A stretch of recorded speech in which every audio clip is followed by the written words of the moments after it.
That's my best friend, y'all. Alright, so that's going. Oh, so the way you turn these on, where's my mic? Yes. So you go to voicemail.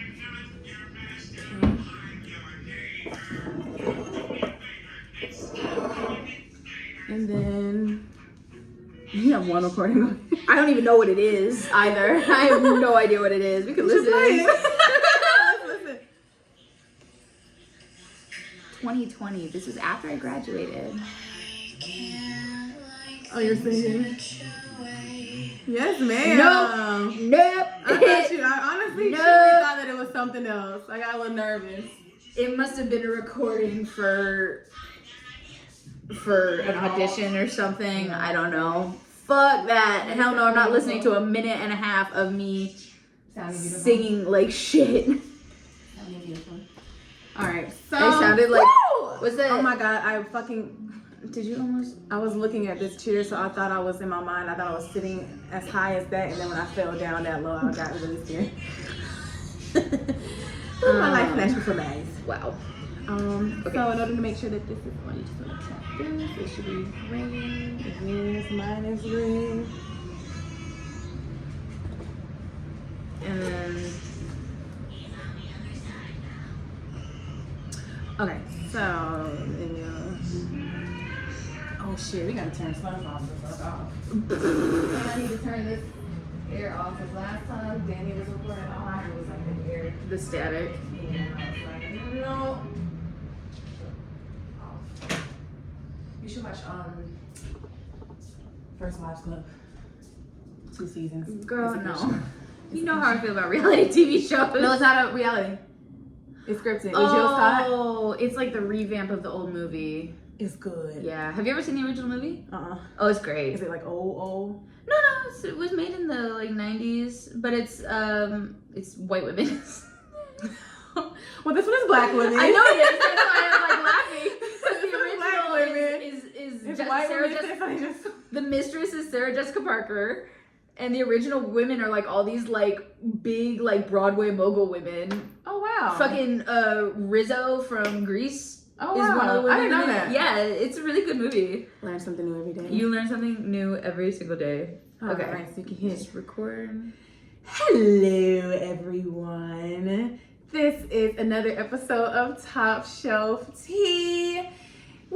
I'll add some sounds in here or something. I am here today with the beautiful, the talented, the classy, the elegant, hardworking, the honest, kind, and loyal Jordan Gray. Woo!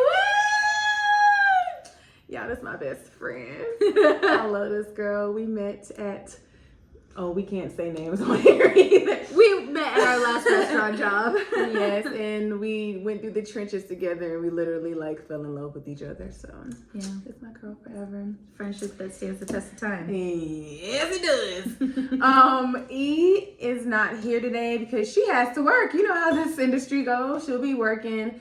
And Danny's actually a little sick, so it's gonna be me and Jordan today, which is cool. We're gonna have us a good little time today. So we're really excited to have y'all sit back, relax, and enjoy another episode of Top Shelf Tea. Okay, wonderful. Oh shit, I got glue on my pants. I got glue on my pants. Damn, that's not gonna come out. That's not gonna come out. It's okay. These pants too big anyway. Alright, so next. Okay, you press play. So Jordan, tell us a little bit about yourself. My name's Jordan. I am 26. I've lived in Atlanta for 4 years. I think I met Shanice on year 1 or 2. I don't know. It's like 2020. Yeah, so that was year 1. And I still currently work in the restaurant industry. I work in Korean barbecue right now, but I am hopefully trying to get out of that and move into like office life. I've been a server for 7-8 years, something like that. And I started working in college. My first job was at a Chili's, and then I went through some fast food stuff, and then I went back to regular restaurants, and now I haven't really bounced around a whole lot in the last few years, but the pandemic kind of kind of screwed us all over, I think. So, but I originally had a career planned out in theater, and that never worked out. And I just still kind of like talking to people, so I kind of made it work with restaurants, and they've treated me well for the most part. But there are some other times that I've been trying. For sure. All right, so y'all, this episode is gonna be all about guests from hell. If you work in the industry, you know how it is when you have pleasant people. We don't want to forget about the pleasant people. We appreciate you. We love you. We need you. Need more of you. But there are times, depending on where you work, you get this often. I seldom have to deal with this, but you have those guests from hell.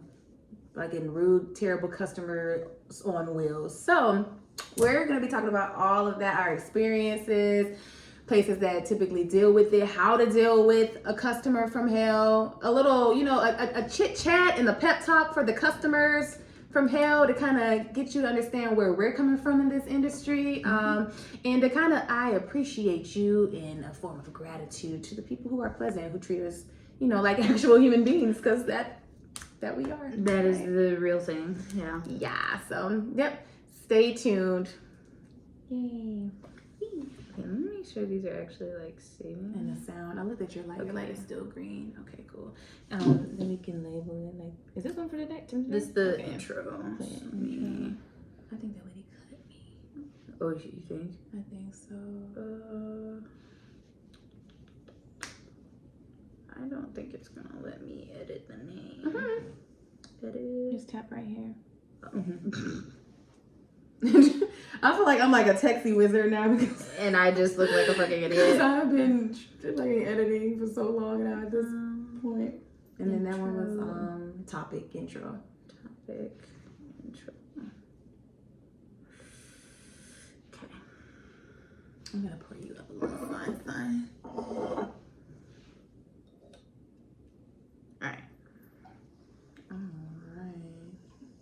Oops, I shouldn't have done that because I need to record the sound. All right. It's fine. All right, we can press it, play it again. Okay.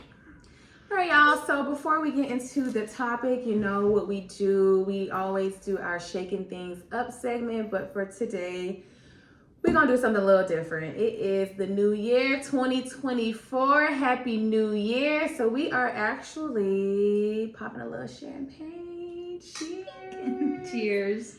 All right, you can pause that. And then I'm going to record. Can you press record again? When you're ready. What is this? The shaking things up? Yeah. Bink.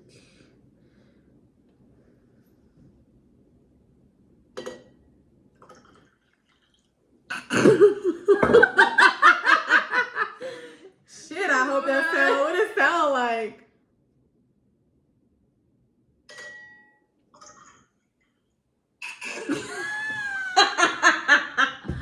Oh, we need to support. I'll edit the pour. It's fine. Okay. It's fine.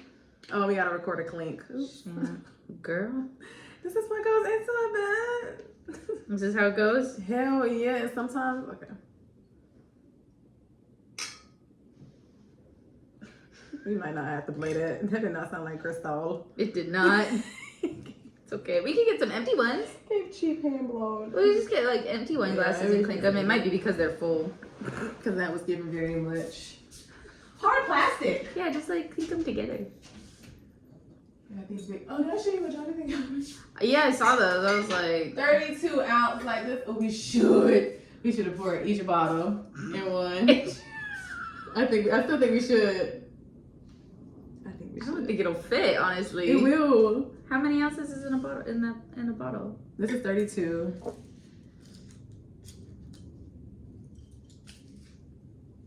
$750 milliliters. Well, shit. I don't know what that is converted. I think we should try. We can. Yeah. Y'all, we are changing our glasses. Usually you drink champagne out of a flute, but fuck it. We drinking out of these big ass. Do you want mine? I haven't drank from it yet at all. Okay.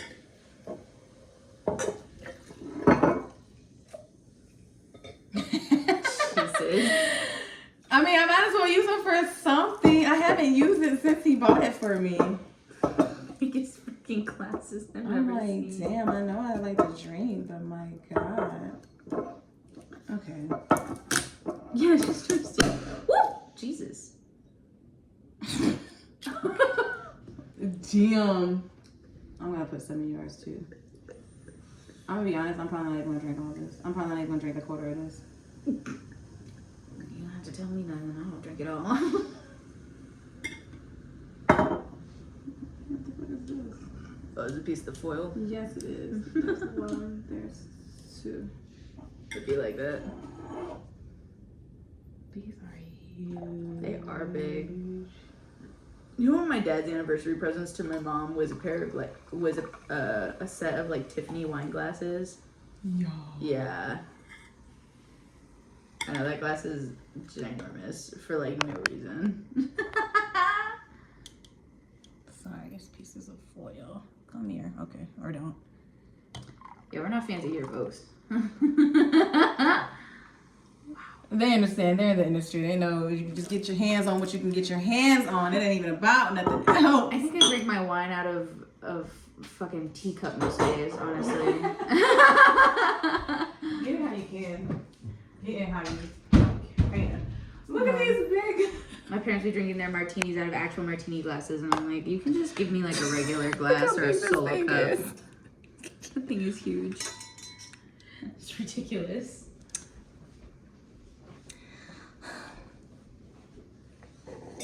You got these for you for Christmas? For my birthday. For your birthday? Yeah. Nice. Cheers. Oh my god. Okay. All right, boom. That is ridiculous.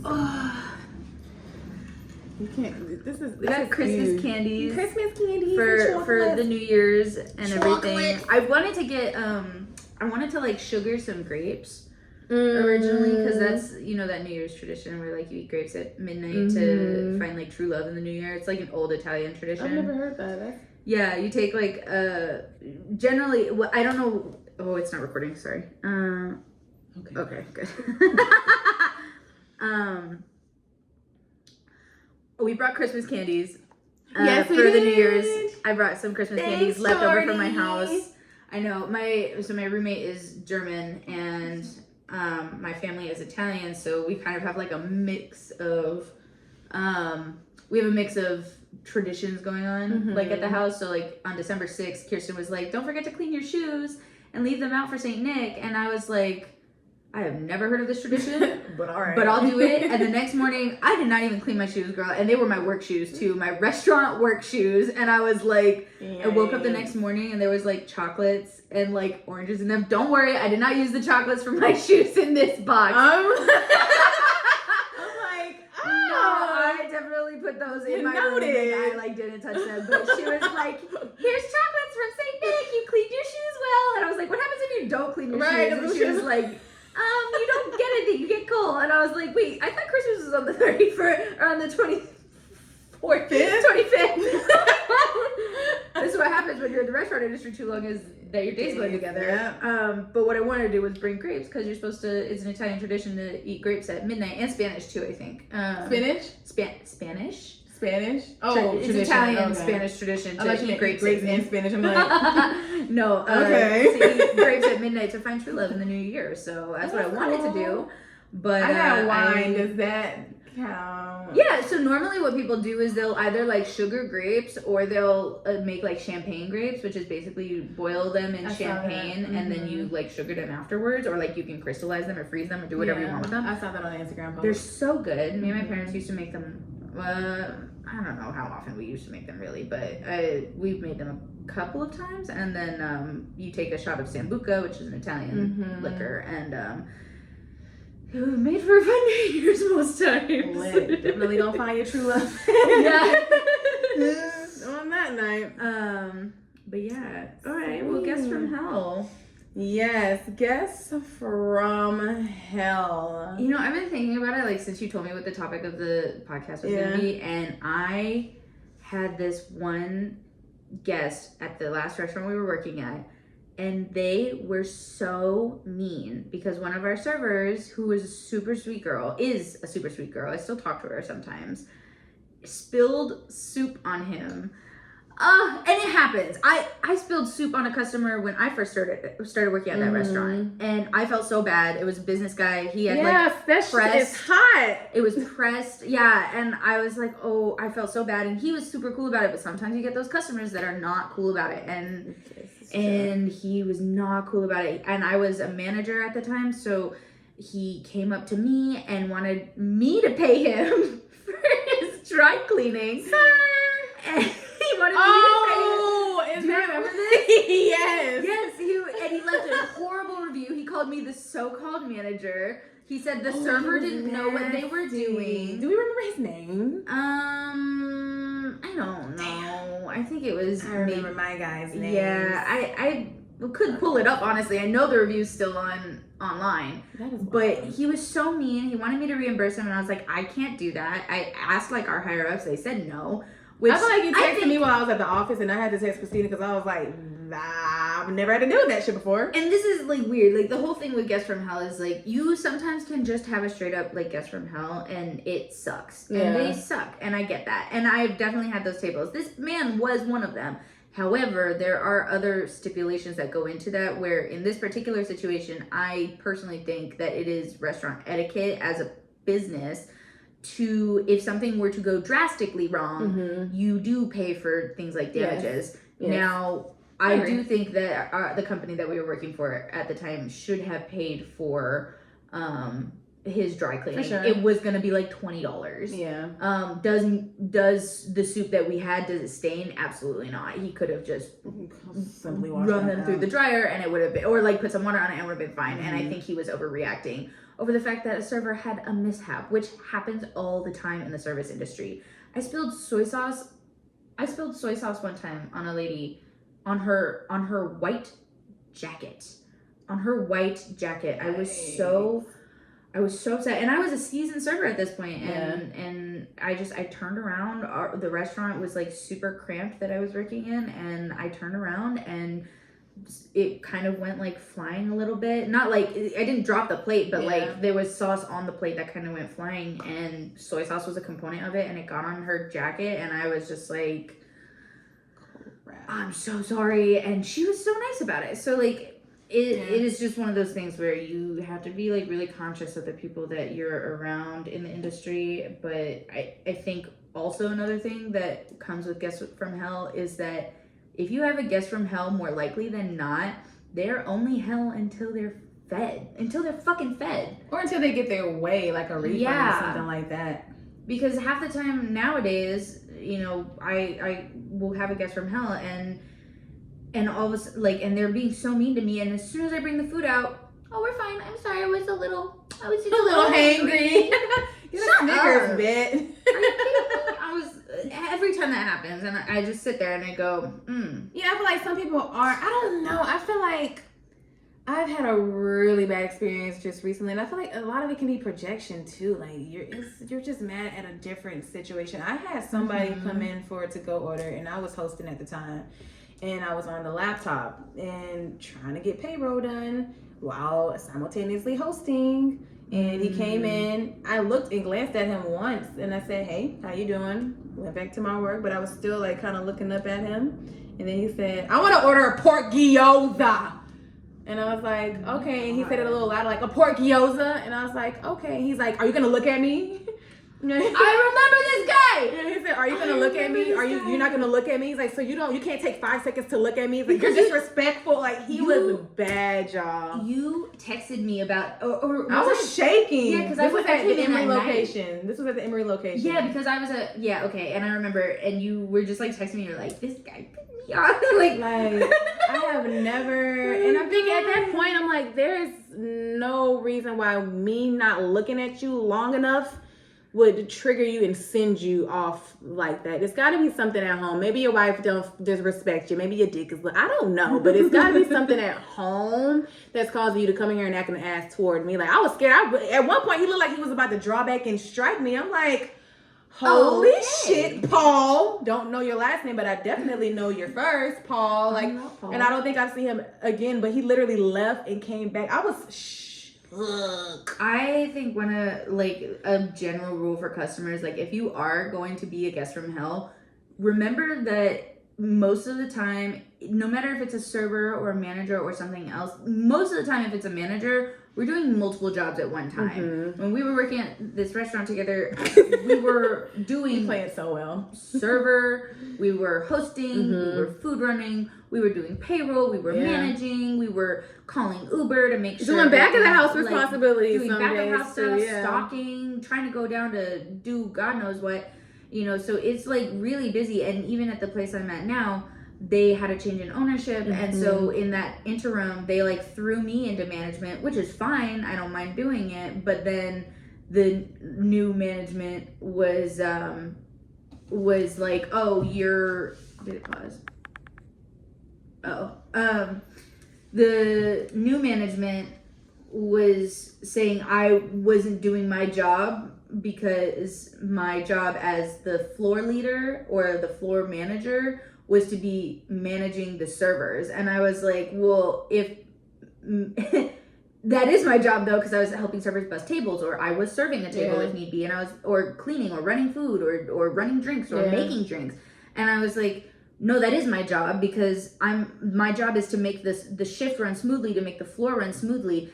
If that means bussing a table, if that means making a drink, if that means running food, then I'm going to be doing that. And then to add an angry customer on top of that, and the customer knows that we're busy, or the customer sees that, you know, it is, you know, that's just you being an asshole. So like, to all customers, if you were going to come in and be that person and be particular, just like think about that in either in your own workplace or in your own life. Like, I don't know what it is. It's just one of those things where I cannot handle it. And they don't understand too. Some people don't understand it. You can tell who's worked in a restaurant before and who has never worked in a restaurant a day in their life. They don't know the grind. They don't know, you know, how many pots you're stirring and have your hands in. They don't understand. All they know is that they're hungry. They want their seaweed salad and they want it now. And it's disrespectful. It's inconsiderate. It's hell. I could see if I was chilling in the corner on my phone, then you have an attitude. Okay, that's cool. It's justified. But if you see me running around this restaurant like a freaking chicken with my head cut off, let's just extend a little grace. Like, just be patient, be kind. It literally takes nothing to be nice. And like, also, we definitely handle y'all food. Not saying that we would do anything like that. Yeah. But do y'all realize, like, if any of you guys have ever seen the movie Waiting? I don't know if you've seen this movie. It's Ryan Reynolds, and it's literally all about like serving. And if any of you guys have seen that movie, it's from like 2003. It's older, but it is legitimate. I mean, nothing that actually happens in that movie happens in a restaurant because it's super unsanitary. But they have a line in that movie that says don't, but it says don't fuck with people that serve you your food, and that is true. Like, I would never do that, but I can imagine. I know someone I used to work with who said that every time a customer pissed her off, she would like carry eye solution in her, like saline solution in her bag, but next time she would drop off a drink, she would like put a little... Your friend could go to jail for that. The hell? That's why I'm not putting their name in here, but your friend can get locked up. That's why I'm not putting their name in here, because we're not really associated anymore. But they would say like, oh, I don't think they actually ever did it, but they looked up what saline does to you if you put it in like a drink or something, and it makes diarrhea. You like violent diarrhea. And I was like, look, and too much can really like kill somebody. Yeah. But they told me they would just do like a drop, and I was like, I don't know, man. Yeah. That's the thing though, like, I would never do that. The people I know now would never do that. But like, there are some restaurants, there are some places where you don't want to fuck with your servers. If you come at them the wrong way, they are entitled to make your life as bad as you're making theirs. Understand, like, just because we won't do it doesn't mean that somebody else will do it. You never know what kind of day people are having. You never know what kind of mental state people are in. Stop fucking with people and stop being nasty to people, because being nicer can get you a long way. When you being nasty, you just never, I'm telling you, never know. I don't really have very many like specific stories about like customers from hell, if I'm being completely honest. Like, there is... What about the large group? Oh, well, so I do have a couple They were stories, from but the common denominator is really that, like, usually how my brain works as a server is I have to basically, like, on a computer, like, control alt delete at the end of the day, or else I'm not gonna get through it. Like, I have to do that in order to come in the next day to work and be able to deal with more shitty attitudes the next day. So, like, the ones that have stuck with me have been horrible experiences.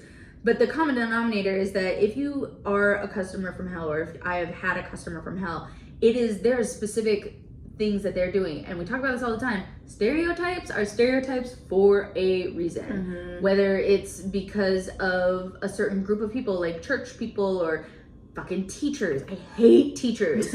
I'm sorry. I know you educate our youth. We appreciate you. We appreciate you. You're going through a really rough time right now. I'm so sorry. But when you guys go out to bars, I really fucking hate you. Like, you get 15 different tabs and you only get one beer, and it's Sam, Venmo, ridiculous, please.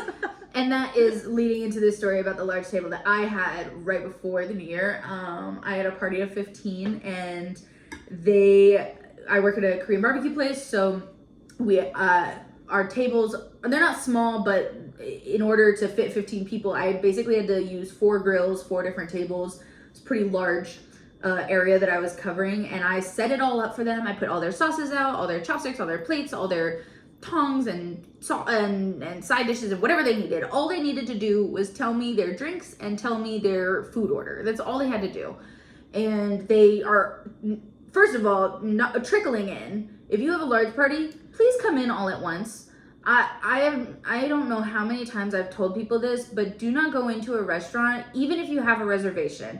Call the restaurant, let them know, hey, we're running a few minutes behind because the rest of our party's not here, and we don't want to make it hard on you. Or if you do go in separate from your party and you guys trickle in, do not ask your server to serve you prior to your party being there or starting. Because me personally, if you don't know what kind of system the restaurant runs on, you don't know how busy the server's day is. Yeah. If I'm having to serve people before the entire party is there, it's going to make my life and your life a million times harder. Yep. If a server is able to start with the entire party, especially on large parties like that, is just going to make everything so much easier. So our restaurant has a policy of like, for parties more than 10, we only do like 6 ways evenly or 8 ways itemized. So I had let them know this, and they didn't really care because there was only 3 of them, and I'm assuming they didn't think they were going to be paying for any of it because one of them was the birthday person. So I was like, okay, that is what it is, I guess. And they proceeded to, I was like, okay, I'm going to wait till everybody else is here then, if that's okay. And they said, no, we want to order. We're hungry. We want to eat. We want to drink. And I said, okay. So I let them order because, of course, I'm not going to be rude and tell you no, but you understand that, because at this point I just don't think I can keep the look off my face when you tell me something that's completely out of whack. So I did what they wanted me to, and the rest of their party eventually starts coming in. And then by the end of the meal, they are asking me to split the check 15 ways. And I peeled, and I'm not even joking, I peeled 12 orders of shrimp for them, which is not even a service that we do at this restaurant. It is just something that I do because I feel like people have a nicer time when they're not trying to shell and devein shrimp, which is traditionally how it's served. But I think it's a nicer thing. It just kind of gets it out of the way. I don't have to clean as much. It's just a lot easier. I peeled 12 orders for these people, and then at the end they asked for, and they spent well over $1,000, like well over that. Nice. And it was going to be really nice for me. And they wanted to split the check 15 different ways, and I explained to them, I said at the beginning, we only do 6 ways evenly or 8 ways itemized. And then they started losing their minds, and 3 of the women were just full on arguing with me, telling me they were like, let us discuss. And I was like, okay, they're gonna figure it out. I came back, they started arguing. They said, no, we want to split it up because one of them only had her own, like, 1 drink, and I don't want to pay for everybody else's stuff. And I was like, well, ma'am,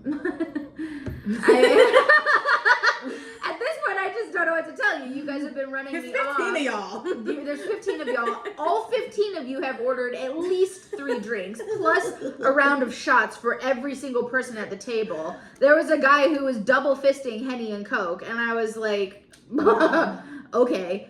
All the while, I'm trying to cook you're like mad that I'm not cooking your meat for you when there's 4 different, like they all wanted me to stand there and cook their meat for them, but all their other grills and all the other people at the table wanted me to do the same thing. So yeah, just so y'all know, like when you go to K Barbecue, the server she doesn't have to cook every single thing that goes on your freaking grill. And we've talked about this before. Like, I'm there to help you. I'm there to help you if you need me to show you how to cook the food. But it is a bonding experience. Yeah. And most people at this restaurant I work at, they won't even let me touch their grill, which is fine by me. Yeah. The less I have to do, the better. That means the more tables I can take on, the better I can serve you if I know what you want. And if you don't want me touching your grill because you know how you like your meat cooked, great. If you like it burnt, that's on you. Yeah. And that's when people come though. When they see K Barbecue and they see like the grill in the middle and see people cooking, they're like, oh, that's kind of cool. That's like and they want to try it out. Eating experience. So I have no problem helping you if you need the help in learning how to cook it. And I did explain,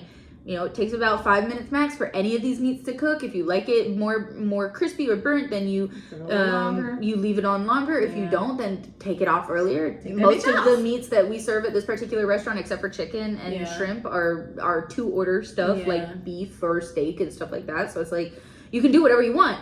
But these people, oh my God, and so they made it such a hard time for me. And the lady said, "Can I talk to a manager?" And I said, "Well, ma'am, I'm head server." And she said, "But you're not a manager." And I went, "Oh, you got me there. I'll go get the manager. Let me go ahead and get him. You got me there. Let me go get a manager." And I went in the back and I threw a fork. And you've never seen me ever, like, maybe go in the back and, like, yell a little bit and be like, "These fucking people, fuck these, like, I hate this." But, like, I have never thrown anything. And when I tell you I threw a fork at the wall so fucking hard. And then I went in the back and I grabbed the general manager and I told him what I had told them, and then he was like, "Okay, let me go talk to them." And before he went out there, I said, "No, stop, turn and look at me." And I said, "Do not fuck me." and he did and didn't. Like I ended up having to do split checks for them anyway, because they were like, I brought them an itemized so they could see everything that they ordered, and then they started fighting. And they were like, they said, "Oh, we have no way of verifying that any of this was actually ordered." And I was like, "Well, everything I brought to your table, you guys ate." So, like, nothing was sent back.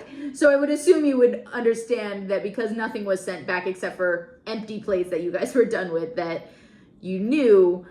But and you guys just like can't talk amongst yourselves. Like, I don't understand. If you can at least, like, if y'all can't, somebody can't Venmo somebody else and somebody just pay for it on their credit card. Jesus, people. Yeah, and so then I started like itemizing for them because I remember the order, and they're like, "Where's the seat 1, seat 2, seat 3? Why can't you just split this off?" And I was like, and then they started telling me I didn't know how to do my job, and I was like, "Yo, that's a problem.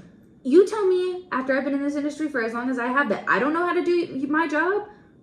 I don't want to. At that point, I checked out, and that's when I went up to the front and I started splitting off all the checks individually. And I said, "Fine, you want this shit?" Like, because at this point, to me, even though it's against our policy, it is much easier for me to just try and split things off individually and get you guys the fuck out of there, because I don't want to talk to you anymore or see your face or ever again, than to actually try to enforce this policy that is being upheld by my restaurant. So I told them all, I said, "Okay," because a lot of them were like, "I have to go to work." And keep in mind, it's like 11 o'clock at night. And they're like, "I have to go to work." And I was like, "What are you, a male stripper? What's wrong with you?"